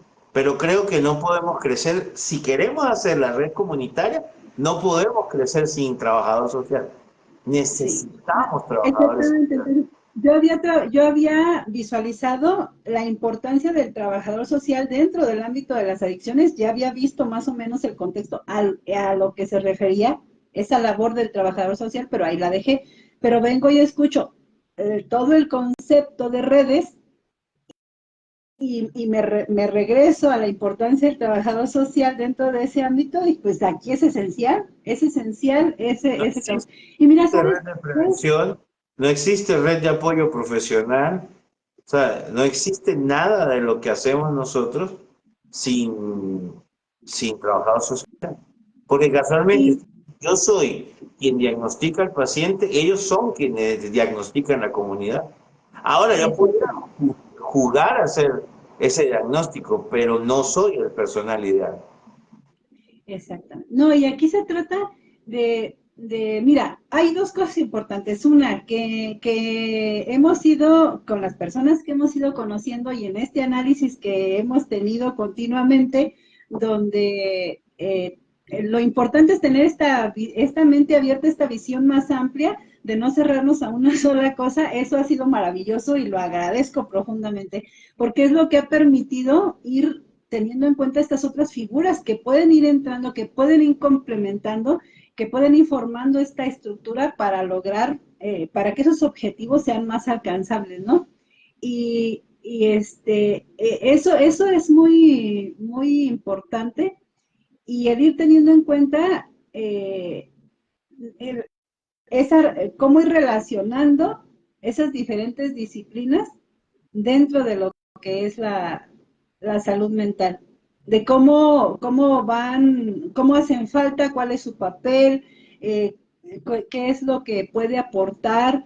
Y la otra es el no sentirnos todólogos, ¿no? De que es que yo no derivo acá porque yo lo puedo hacer, o yo también hago esto, o yo voy a hablar de esto y de esto porque siento que con buscar información ya la puedo transmitir. O sea, eso yo veo que esas dos situaciones, el tener una visión más amplia y el conocer también mis limitaciones, es muy importante en lo que estamos haciendo. Creo que son dos situaciones Mira, que y te voy hemos a decir tratado, algo, que al tratado final de integrar repercute en ahí. nuestra propia salud mental. ¿Sabes? Por ejemplo, el hecho de que yo no tenga que hacerlo todo, que pueda confiar en ti, en que me pueda soportar, por ejemplo, en otros profesionales, hace que yo esté equilibrado, porque el asumir una carga y que todo lo sé, primero es mentira, pero también es sumamente extenuante. Es Y muy es desgastante. casualmente lo que más daño le ha hecho a la salud mental, específicamente con todo este movimiento del motivacionismo tóxico que han presidido los coaches. El coaching mal entendido, ¿no? Porque sí tenemos que dejar claro de que la concepción de muchos coaches, pocos que conozco, muy pocos, realmente es otra, es la visión de ser, en vez de coach, son consejeros terapéuticos con una concepción más positiva o más sana de la salud mental, pero aún así tiene sus limitaciones. Y nosotros tenemos nuestras limitaciones. Y el sociólogo tiene sus limitaciones, el antropólogo tiene otras limitaciones. Y fíjate que es esa parte que yo he mencionado mucho desde hace mucho tiempo. Yo creo que cuando empecé con esto del CCI test, yo creo que fue de las primeras cosas que he mencionado y trato de hacerlo siempre, de que se comprenda que no es una competencia, que viene todo a complementarse, a sumar y que esto nos va a permitir tener mejores resultados. Por ejemplo, dentro de la comunidad terapéutica, ¿qué otros profesionales de otras disciplinas se pueden venir a sumar para que haya mejores resultados? Mira, hay comunidades terapéuticas donde tienen a un consejero, por ejemplo, por una cantidad de usuarios tremenda, donde es imposible que esa persona vaya a poder rendir de una manera saludable para poder estar atendiendo a toda esa población. los turnos son de verdad Humanos. increíbles. Sí, o sea, si estamos hablando de que dentro de la recuperación uno de los factores importantes es el descanso. Y pone a un consejero 24/7 por 30, 40 o 50 personas a atender. O sea, ahí estamos en una contradicción brutal de que entonces el descanso para quien está prestando servicio, ¿a qué horas va a ser? Y si no está con ese descanso adecuado, con unos turnos adecuados, no va a prestar un buen servicio, no va a dar una buena atención a los usuarios. Entonces, las comunidades terapéuticas muchas veces no tienen el personal, primero el personal calificado, estarles dando esta capacitación continua a ellos mismos, y la otra parte, el número de personas que se requieren. Y aquí está esa parte de cambiar el chip de que, o sea, tengo poquita gente para tener más ganancia. En vez de pagar 10 consejeros, pues nada más tengo dos y hay que se la rifen como puedan. Pero no tengo en cuenta que si yo empiezo a tener un mejor servicio, que si empiezo a tener mejores resultados, voy a tener más demanda y ahí se compensa esa parte. Entonces, en vez de hacer un trabajo mediocre, donde gasto lo menos posible para tener la mayor cantidad de ganancia, presto un servicio de excelencia y hasta voy a tener mucho más ganancia o más ingreso económico del que estoy percibiendo ahora. No se ve de esa manera, en que el prestar un servicio de calidad, en el tener estos estándares, en el tener estas mejores condiciones, en el estar capacitando a mi personal, me va a dar mejores resultados. Esa parte también ahora sí que Importante. es un reto, es un desafío cambiar esa mentalidad. Pero es la Y, única y manera el hecho, donde vamos a encontrar la instauración de la salud mental. Y bueno, pronto vamos a tener un taller, una conferencia de hablar de recuperación. Y la vamos a hablar no solo en el área de las conductas adictivas, sino vamos a hablarlo en todos los escenarios que compete hablar de recuperación. Y es importante entender por qué hablamos del trastorno por uso de sustancias psicoactivas, porque casualmente es uno de nuestros fondos, casualmente ese es nuestro pilar que generó la estructura de lo que estamos haciendo, y es importante hablar de salud mental también en estos casos, que cómo se logra, cómo se recupera. Quiero como, porque tengo ahorita un compromiso en un rato, entonces no quiero dejar pasar, por ejemplo, qué considera la evidencia científica como, como salud mental, ¿no? Y anoté aquí, hice como una listita de 3 percepciones, desde la psiquiatría, desde la psicología y desde la neurociencia. Quiero dejar claro que la filosofía considera, hay distintas fuentes, distintos especialistas, distintos filósofos que tienen una percepción fenomenológica. Incluso voy a hablar de fenomenología el 25 de octubre con el colectivo interpsicocultural que lo preside Lautaro. Eh, y pues por supuesto con el Centro de Capacitación Integral se va a hacer a través de la plataforma del Centro de Capacitación Integral. Igual están invitados tanto CCIT, RPS, todos los que quieran, porque va a ser gratuito. Me da mucha risa cuando nos dice totalmente gratis. ¿Qué es? ¿O es totalmente gratis o no es gratis? ¿No? Es gratis. parcialmente gratuito, porque si alguien quiere colaborar, bienvenido sea. Ah, bueno, sí. Pero son vicios verbales que uno va teniendo, ¿no? A lo largo de su vida. Entonces, es gratuito. Y pues vamos a hablar de fenomenología. ¿Qué significa, no? Entonces, la fenomenología es la descripción de la subjetividad del ser humano ante las situaciones de la realidad, entre comillas, porque hay distintas teorías de la realidad.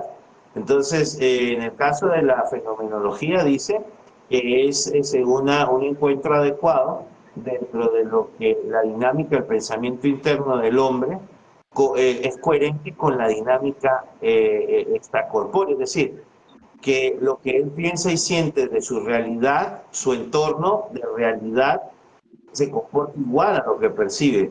Y ahí es donde uno empieza a hablar de la atipicidad, ¿no? De cuando una persona difiere de su entorno, pues casualmente es donde se empiezan a ver conflictos de salud mental. Entonces, el materialismo nos indica que todas las condiciones materiales deberían de ser las óptimas para que se desarrolle un organismo sano. Eso es lo que piensa el materialismo como lo concibo yo, ¿no? Desde el biologismo también creemos de que deben de haber unas condiciones orgánicas pertinentes para que se desarrolle un estado mental de eutimia. Entonces empiezan a haber dos conceptos bastante interesantes como la homeostasis y la eutimia, que tienen que ver uno con el otro. Entonces, dentro del materialismo o biologismo, lo que tenemos que entender es de que si un humano come bien, duerme bien, ama bien, vive bien, ¿vale? Y es importante, pero esto es una contemplación filosófica. Tenemos que dejar claro de que la filosofía son teorizaciones y subjetividad de describir la realidad. Entonces, tenemos que ser muy cuidadosos con esto porque no hay una teoría filosófica absoluta, incluso no existe una teoría. Dentro del concepto de la neurociencia, también hay que saber esta interacción. A ver, dentro de mi misión como conductista, nosotros tenemos mucho en la simbiosis. Por ejemplo, una sociedad que es enferma, que hay desigualdad, que hay corrupción, que hay violencia, que hay consumo de sustancias, que hay comportamientos antisociales, que hay comportamientos delincuenciales, pues todo componente orgánico que surge en él, pues va a tender al desequilibrio, ¿vale? Entonces, pero también tenemos que dejar claro de que un organismo enfermo, por más que haya un entorno social correcto, pues también va a tender al desequilibrio. Entonces, cuando hablamos de la simbiosis operante, es de que el organismo impacta en lo social, pero lo social impacta en lo orgánico. Y es indivisible. Tenemos que dejar eso claro, ¿vale? Y esa es una teoría conductual, se llama simbiosis operante, es decir, si mis condiciones orgánicas están bien, pues van a operativizarse mis conductas de manera positiva. Pero también si mis conductas operativas empiezan a estar mal, por ejemplo, el sometimiento al estrés, las cargas laborales exacerbadas, una pésima retribución económica, pues casualmente eso va a alterar mi condición orgánica y voy a salir de esa fase de homeostasis y voy a salir de esa fase de eutimia, ¿ok? Entonces, la neurociencia dice que hay, para poder hablar de salud mental, debemos hablar de equilibrio neuroquímico, de neuroplasticidad, de una adecuada regulación de las emociones, de una adecuada función cognitiva y de un acceso a un sueño reparador y a una sana y adecuada interacción social. ¿Vale? Con relación a la psiquiatría, pues por supuesto, ¿no? En el caso de la psiquiatría, trata de hacer mucho más uso el tema eutimia, que es una sana percepción de la realidad, donde no se presenten síntomas de psicosis, que no haya un síntoma de distorsión de la realidad, que no haya un síntoma de distorsión cognitiva, de que no hayan síntomas que alteren los estadios anímicos, entendiendo que todos los estadios anímicos, todas las manifestaciones emocionales son válidas, pero lo que importa aquí es la intensidad, las consecuencias en que éstas suscitan. Entonces no deberíamos hablar de emociones, sino de la regulación y la estructuración y los estadios emocionales. Aquí esta gente pone resiliencia, pero tenemos ya muy claro dentro de nosotros que ese modelo de resiliencia basado en el motivacionismo es algo con lo que no hemos limpiado el trasero. En vez de hablar de resiliencia, estamos hablando de una capacidad de tolerancia, de una capacidad de poder desarrollar habilidades y estructuras para poder adecuarse, para poder responder correctamente a la adversidad. Y, por ejemplo, habla también mucho de la función cognitivas eficientes y, por supuesto, la psiquiatría también entiende de que salud mental es tener acceso a un sueño reparador. Otra vez se repite este elemento aquí en la psiquiatría. Y si hablamos desde la psicología, hablamos una buena autoestima. Y aquí sí quiero dejar claro que considero yo, a través de mi hipótesis basado en la teoría y las especulaciones que he leído, autoestima no es tener un buen concepto de sí mismo, no. Autoestima es tener una percepción intrapersonal adecuada, donde tengamos una buena vinculación con nosotros mismos, vamos a tener una conversación interna sana, un diálogo interno sano, una convivencia con nosotros mismos de manera saludable, es decir, podemos lidiar con nosotros mismos, podemos estar con nosotros mismos, podemos tener unas conversaciones sin recriminación, sin culpa, sin violentación, sin autolesión a nivel psicológico. Entonces, primero parte la autoestima habla sobre nuestra relación intrapersonal. Y ahí viene la otra consecuencia, es decir, la salud, el psicólogo o el psicoterapeuta desde la percepción de muchas áreas de la psicología, partiendo desde el psicoanálisis y terminando en el funcionalismo, se considera de que debe de haber una clara y buena relación interna para decir que hay salud mental, pero este es el 50% de la ecuación. El otro 50% es, debe de haber, si hay una buena relación interna, debe de haber una relación externa. Entonces, una persona que tiene vínculos sanos, relaciones sanas y duraderas, tiene vínculos filiales, tiene vínculos afectivos y tiene vínculos de intimidad con ciertas personas. Y eso es importante, ¿ok? Habla también hay que hablar también de que tiene que ser una persona adaptativa, una persona que puede sortear distintas dificultades a lo largo de su vida y que son capaces de recuperarse con una disposición de no sentirse víctimas, sino que también sean capaces de entender de que pues en muchas situaciones difíciles pasan, las merezcamos o no las merezcamos. Una cantidad, un locus de control interno, una capacidad de autogestión emocional, por ejemplo, en esta cuestión de inteligencia emocional que tanto hablan, es no solamente ser capaz de identificar y empatizar con las emociones del otro, sino también poder identificar nuestras emociones cuando impactan de manera negativa en nuestro entorno y poder parar las consecuencias nocivas de ellas.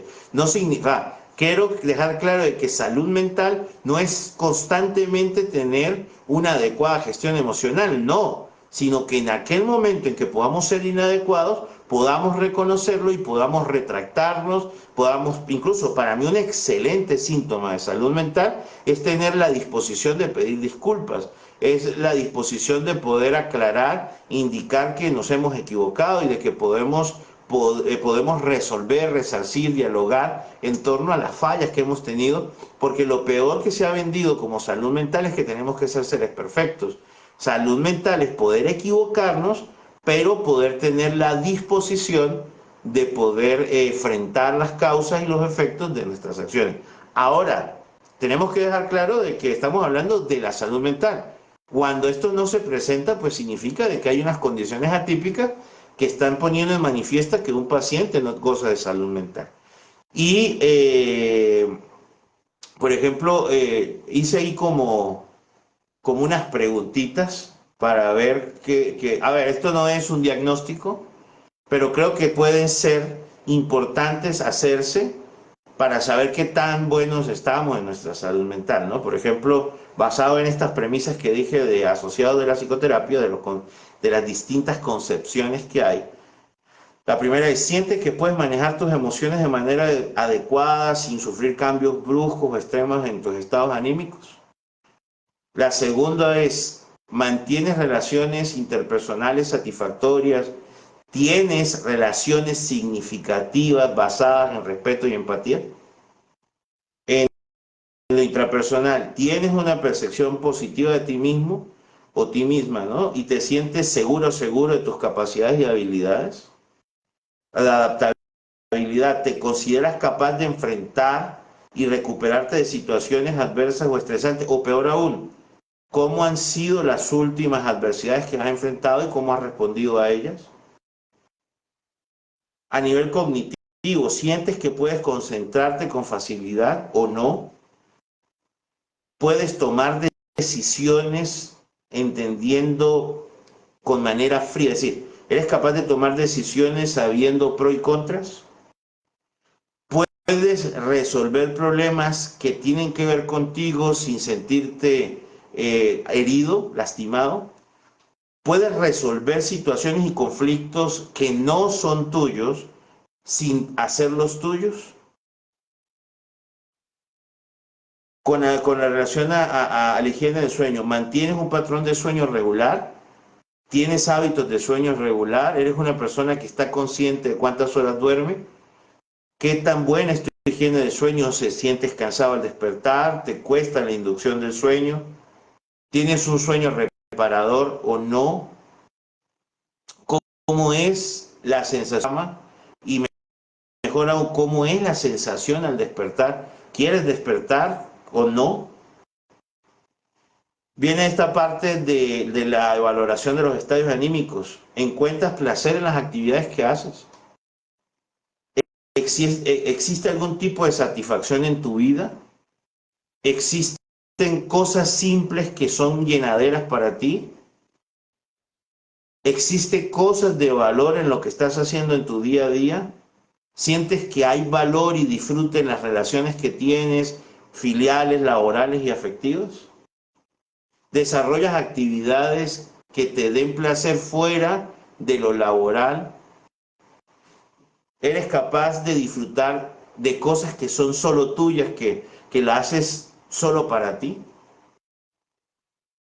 De adaptabilidad, te han dicho que eres difícil de adaptarte a los cambios, han habido comentarios por parte de tu entorno indicando que eres una persona muy frágil y que no se te puede decir que van a haber modificaciones en tu vida, cómo reaccionas a los cambios o por el contrario, tienes una disposición y no eres una persona que piensa en los peores escenarios cuando se suscitan estos cambios. Con relación a la gestión y la inteligencia emocional, ¿eres capaz de comprender que las otras personas tienen emociones internas y que no buscan atacarte a ti? ¿O por el contrario, todas las emociones de tu entorno tú las sientes como si fueran contra ti? ¿Eres consciente de tus emociones y eres capaz de explicarle a los demás que son tus emociones y que no tienen que ver con la interacción con el otro?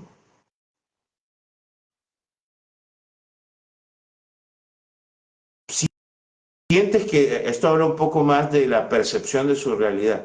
¿Crees que tienes control sobre tu vida? ¿Crees que o tu vida está fuera de control? ¿Crees que no hay nada que puedas considerar? Uno es eso. Otro es, ¿crees que la vida funcionaría solo y simplemente teniendo tú el control? ¿O no te interesa tener el control? ¿Vale?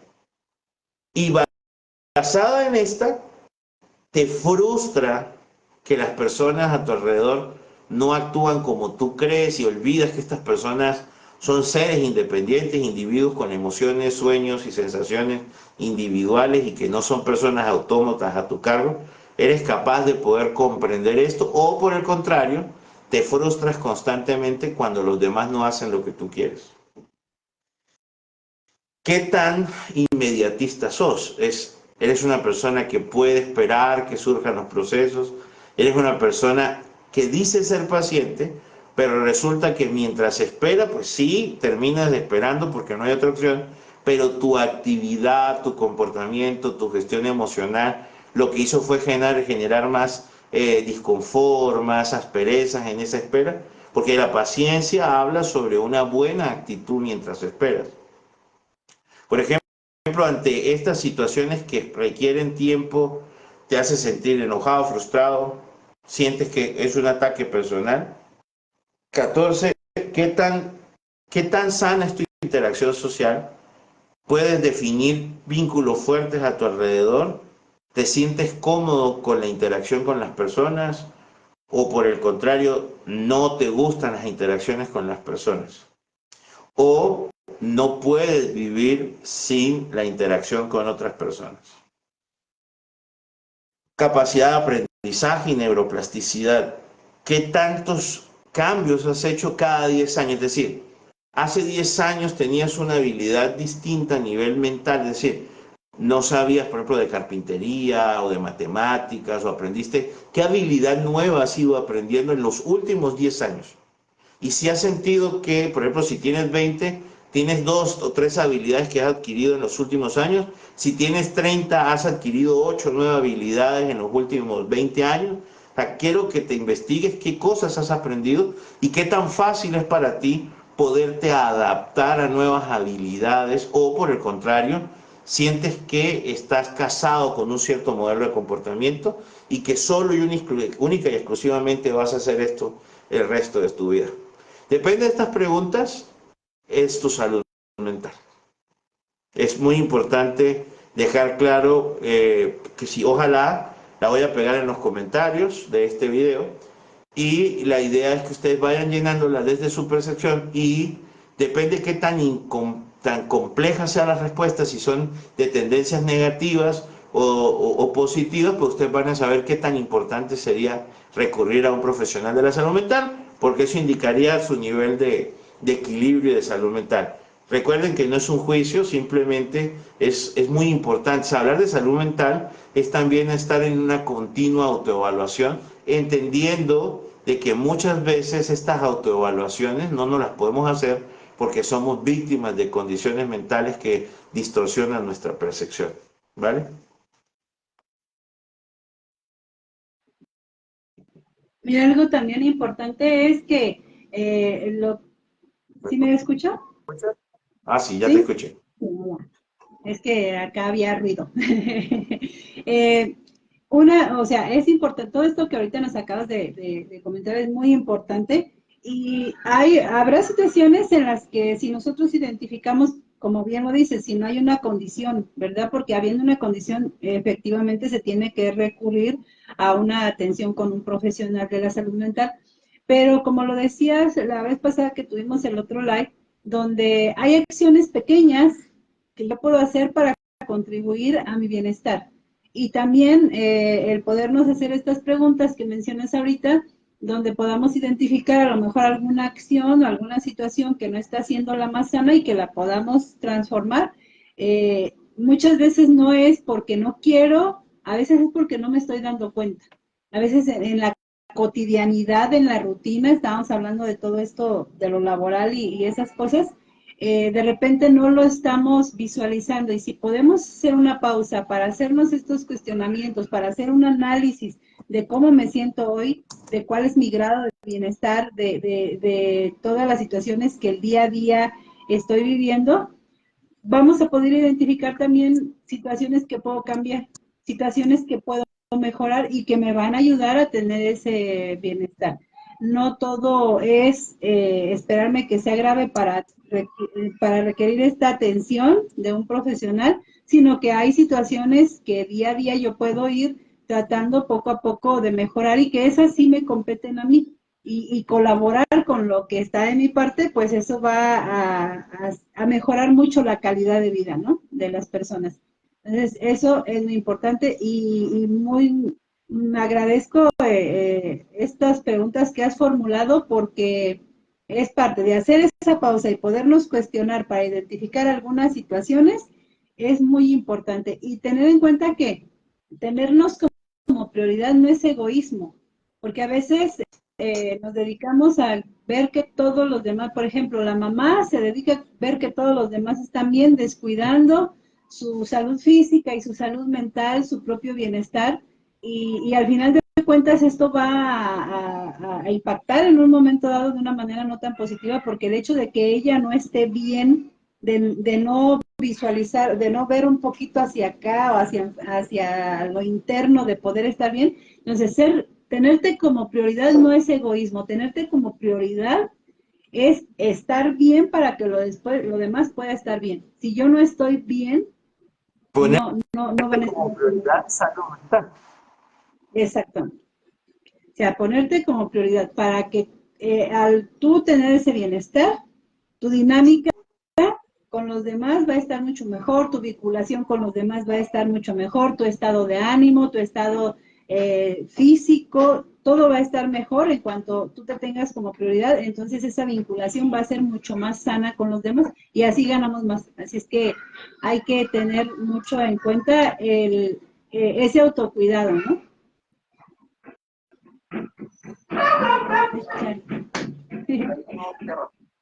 Así es. Pues bueno, de verdad que quería era como salir del típico creíto de que la salud mental es tomar terapia y de sí es importante tener en cuenta que la salud mental tiene una asistencia, tiene un acompañamiento profesional, pero también tenemos que dejar claro de que los primeros pilares de la salud mental son nuestras redes familiares, nuestras redes afectivas, y nuestras redes comunitarias, ¿no? Que a la larga nuestra sociedad es nuestra primera red de estructuración, prevención y contención en la salud mental. Y fíjate que esa parte que te mencionaba ahorita del autocuidado, por ejemplo, en la dinámica familiar, si la mamá todo el tiempo está estresada por la cantidad de cosas que tiene que hacer porque siente que todo es solo su responsabilidad, va a terminar afectando a todo el entorno porque, digo, nadie quiere convivir con una persona que todo el día esté aprensiva, estresada, de mal humor, porque no se está dedicando a esa parte del autocuidado. Entonces, el estar con ese bienestar impacta de manera positiva en esa dinámica, por eso es importante tener un tiempo dedicado exclusivamente, así sean 5 minutos, pero son exclusivamente para mí. Y también tener esas actividades personales, a lo mejor, de que en este momento es solo para mí exclusivamente. En este momento no voy a compartir, este momento es exclusivo, ¿no? Esa parte también, esa parte de que dentro de los roles que debemos de desempeñar, está primero el más importante, que es el de mi persona. Eso es muy importante. Pues bueno, pues muchísimas gracias por compartir este tiempo y dejar más amplio esta visión de todo lo que implica la salud mental. Y pues lo que nos corresponda a cada uno en lo personal, pues hay que irlo poniendo en práctica. Y también empezar a tener esa conciencia en lo colectivo para hacer esa sociedad organizada que puede lograr un mejor bienestar a la comunidad, en cuanto a lo social. Recordar mucho esa frase de Ana Isabel Reyes de que los niños son de todos, pero yo aquí voy a ampliarlo mucho más. Todos somos de todos. Todos somos tarea de todos. Vamos a pensar que en el otro, esa empatía bien entendida, es importante saber que en el otro hay un reflejo de mí, hay una estructura de mí, hay una prevención para mí, hay una persona que incluso, por ejemplo, hay una estadística bastante aterradora que quienes corren más riesgo, o sea, dentro de la estadística de riesgo de asesinato, la probabilidad es de que suceda entre gente que conocemos, ¿no? Entonces, basados en esto como una protección personal, es importante trabajar en las relaciones personales por prevención, es decir, para que no nos maten nuestros amigos, pues tengamos una vinculación sana y que ellos tengan una percepción sana de la realidad, porque yo, como lo decía hace mucho tiempo, no me acuerdo en dónde, creo que fue en el abordaje del suicidio hace tiempo, yo les decía que una persona que mata, pues a la larga no es saludable. O sea, nadie decide ser un asesino por alevosía, nadie se estructura como tal. Hay una mente que está enferma, hay una mente que sufre una condición que hace que hayan estos comportamientos. No lo simplifico, no lo justifico, pero es importante tener en cuenta de que mucho de todas estas conductas que repudiamos en la sociedad, como decía Foucault, tiene que ver con nuestra interacción. Son las cosas que permitimos, son las cosas que no denunciamos, son las cosas que callamos, ¿no? Entonces tenemos que empezar de a poco a tomar una responsabilidad, como les decía, donde entendamos que todos somos de todos. Eso está muy bien y ya fue aceptado por la filosofía. ¡Ay! No, pero mira, también ya para despedirnos, esta parte de que vemos muchos posts ahí de que te rodees de personas sanas, que te rodees de personas saludables, que te rodees de personas que están haciendo algo positivo, que sí es importante, pero también hay que voltear para acá y ver si yo también soy una persona sana, una persona saludable, una persona que esté aportando algo positivo, porque nada más se tome en cuenta de todo lo que yo debo de recibir, ¿no? Y dejar esta parte de lo que a mí también me corresponde y esta parte de que en la vida merecemos o que la vida me ha tratado muy mal o que la vida me debe no sé cuántas cosas, pues hay que quitarlo de ahí porque son consecuencias muchas veces de algunas de las decisiones o de las cosas que estamos haciendo y otras de cómo estamos viviendo en el entorno y otras que van a suceder que no están dentro de mi control, que no, y que de todos modos van a suceder. No me quiero acuñar esta frase porque probablemente ha estado influenciada por muchas personas que he leído, muchos, por ejemplo, nunca se trata de lo que nos sucede, sino cómo nos comportamos frente a lo que sucede. Y eso es inteligencia emocional, ¿no? Entonces, por ejemplo, yo tuve una conversación con mi mamá, recién empezó a pasar esta situación de carestía en Venezuela, donde ella decía que el gobierno había hecho que la gente se volviera hostil, que la gente se volviera miserable. Y yo tuve una respuesta muy cruda ante mi mamá y le dije, muy probablemente esta gente siempre ha sido así, solo que no había tenido la suficiente presión para demostrarlo. Las situaciones complicadas de la vida, a excepción de gente que está enferma, por supuesto, hay gente que tiene condiciones que explican esos comportamientos, pero también tenemos que dejar clara de que muchas veces somos estúpidos no por patología, sino porque es nuestra forma de conductas adquiridas, es la conducta que hemos diseñado, es el perfil que hemos creado para nosotros mismos y justificaciones patológicas. Entonces, las peores cosas sacan lo peor de nosotros, pero eso no significa de que es culpa de lo que sucede. Muchas veces eso que está dentro de nosotros somos nosotros. Y ahora, puede cambiar con el tiempo, sí, pero se requiere un trabajo extenuante de entender quién soy y entender que somos ese continuo barco de Teseo, ¿no? Donde constantemente estoy en cambio, en cambio, en cambio, en cambio. Por ejemplo, yo he sido una pésima persona a lo largo de mi vida también, pero trato de no serlo. Y muchas veces si alguien volviera atrás y me dijera y solamente se ha quedado con la percepción de mí de hace 20 años, pues no me conoce, no soy esa persona. Entonces tenemos también una gran probabilidad de ir cambiando con el tiempo, pero eso de que las cosas nos cambian, no. El tiempo lo cura tampoco. Entonces lo que tenemos que tratar es de que lo que sucede, pues sí nos va a impactar para bien o para mal, y que depende de nuestras habilidades en responder a esas situaciones adversas, porque también conozco gente que tiene tan malas habilidades emocionales que frente a cosas positivas las sabotea y las destroza. Pero también he visto gente corresponder a la adversidad de una manera maravillosa y han podido sacar lo mejor de ellos, ¿no? Pero tampoco podemos caer en el romanticismo de que la adversidad es un momento para probar nuestro valor. También está bien quebrarse, también está bien saber que no puedo, pero hay una cosa que sí les digo, y lo voy a decir con toda, yo tengo una página que no ha prosperado mucho, que tiene como 15 años, que se llama Millones de Amigos. Yo siempre he pretendido, y desde el punto donde si tengo 1 millón de amigos que todos me dan $1 cada mes, voy a tener $1 millón. La mayor habilidad, y lo digo desde mi sesgo anecdótico, ahí no cabe la especulación, pero también basándome un poco en la parte de la habilidad social, siento que la mayor riqueza, la mayor capacidad de salud mental que tiene un ser humano es la capacidad de poder generar redes de amistades, redes de vinculación, porque a la larga estas personas te consiguen salud, te consiguen dinero, te consiguen trabajo, te consiguen entretenimiento. Entonces, pues yo siempre, parte de mis valoraciones de selección, cuando trabajo con personas que van a ingresar a una empresa, yo digo que hablen de sus amigos.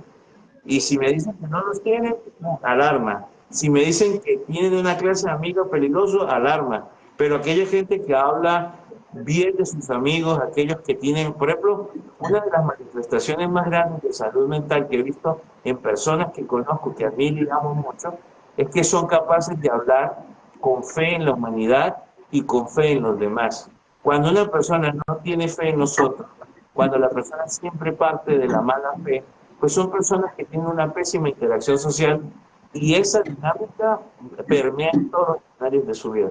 Incluso habla mucho de la salud mental de alguien que tenga compasión y piedad por los más pequeños.